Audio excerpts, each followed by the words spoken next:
ভুবনেশ্বর থেকে তো 1.5 ঘন্টা 2 ঘন্টা একটু ঢুকেই গেলেন। হ্যাঁ, তাহলে ভুবনেশ্বর থেকে লাভ নেই। আমাদের আগে থাকছে যেটা আমি বেঙ্গল থেকে বেরোচ্ছি ভালো আছে। আমাকে ড্রেস পাঠিয়ে দিয়েছে, কি বলবো ঘুরিয়ে দিচ্ছে। তাহলে বেস্ট তো তুমি ওটা কাকে পাঠাচ্ছিস তুই এটা? পুরীতে 23 কোটি বুক করা আছে। কলকাতা থেকে এই যে গাড়িটা হ্যাঁ,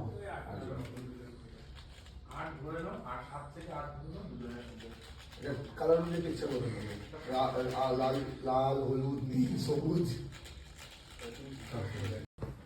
আপ এ তো ভালোবেসে করছে রে কোচা। হাঁটুটা তুলবি না?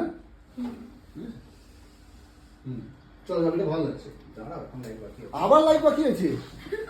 আরে শেষ করে একটা ছোট ছোট এরকম সময় পাবো না।